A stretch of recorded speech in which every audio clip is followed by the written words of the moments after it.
Britain's gas imports have soared as domestic production from the North Sea plummets, a direct consequence of Ed Miliband's clampdown on new drilling and increased windfall taxes. Official figures released Thursday show a 20% rise in gas imports between January and March, coinciding with a 6.9% drop in North Sea gas production. The decline follows Labour's policy of banning new oil and gas drilling and raising windfall taxes to 78%, measures critics say are damaging the economy. Yeah. So, not for the first time, Tony Blair's got Keir Starmer in hot water by saying something vaguely sensible. Yeah. And we're still seeing the ripple effects of that. And I think that story with Norway is really fascinating. Their energy minister coming out talking to the Telegraph, saying that basically saying why are Labour abandoning the North Sea and oil and gas, and in the article pointing out that Norway have amassed this huge sovereign wealth fund because of oil and gas. This is something that they're really invested in, and yet we are in the process of banning any exploration in our own fields. It's insane. It is that's insane. what they're. And funnily enough, out. Alex Salmond, God rest his soul, used to talk about Norway an awful lot when he was still a political force in Scotland before he passed away.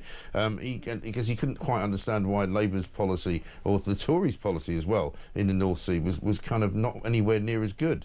Because it's not difficult, is it? If you're a country which has got a great deal of wealth underneath the sea or underneath the land, why would you not plunder it? Why wouldn't you just take advantage of it? Especially at a time when China is still opening coal-fired power stations at a rate of knots.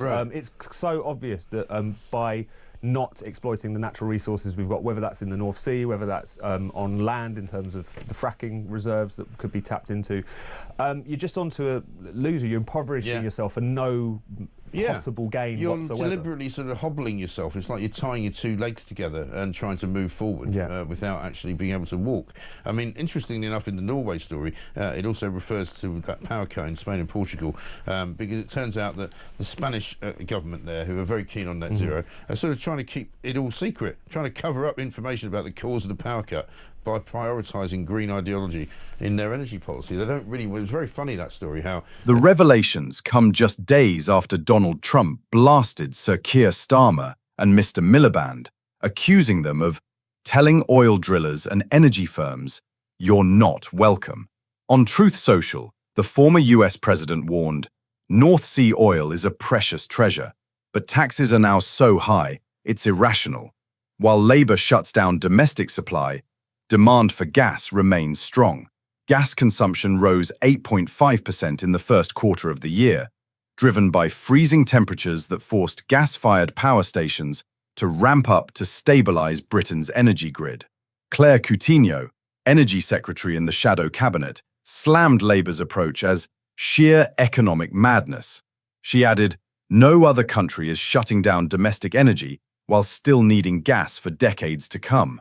This will only deepen our dependence on foreign imports." It's a big wake-up call, I think, to the rest of Europe that this kind of thing can happen, and it's not going to be very good for the economy. No, absolutely. And I think the longer the silence goes on, the more people are going to speculate, are going to suspect that maybe this supposedly implausible suggestion that net zero might have had something to do with this might well be part of the picture. At the very least, even if it wasn't the cause of that outage, it's clearly going to make it more difficult to respond to it because of the way renewables work, because of the fact that as soon as they drop out, there's no kind of it's one of those things where it drops out very suddenly. You don't have the kind of switch and bring it back on. Exactly. It's at very least part of the picture, and the caginess around it, I think, is really telling. Yeah, people who know about these things talk about inertia. That it's very much less responsive. It's not as sort of agile. It's not as easy to start up again once it's gone down.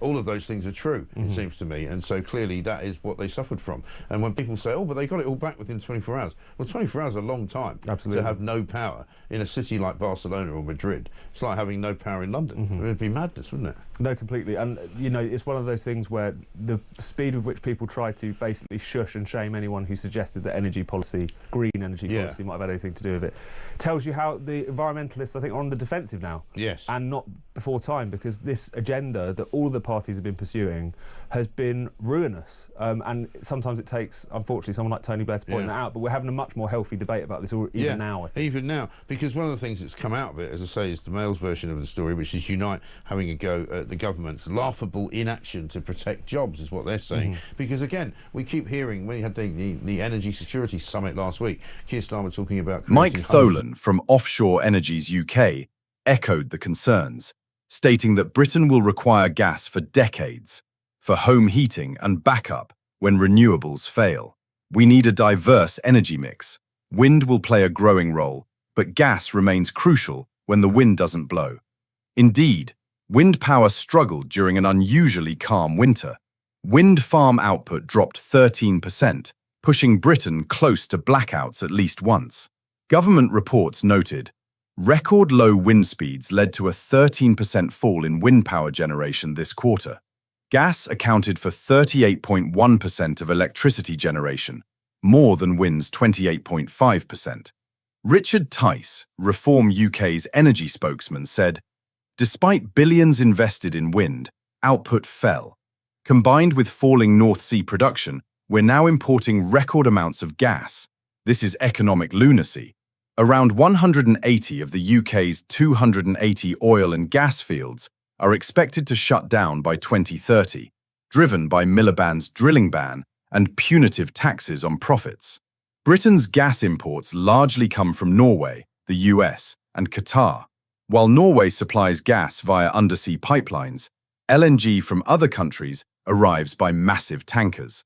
Barnaby Wharton from Renewable UK said, we've already extracted most viable oil and gas fields in the North Sea.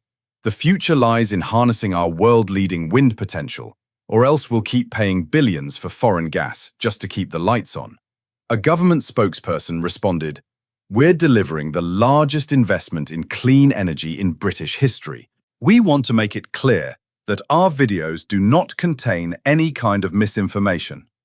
Our only goal is to deliver true and verified news to you. If you enjoyed the video, please like, share your thoughts in the comments, and don't forget to subscribe to the UK Brief channel.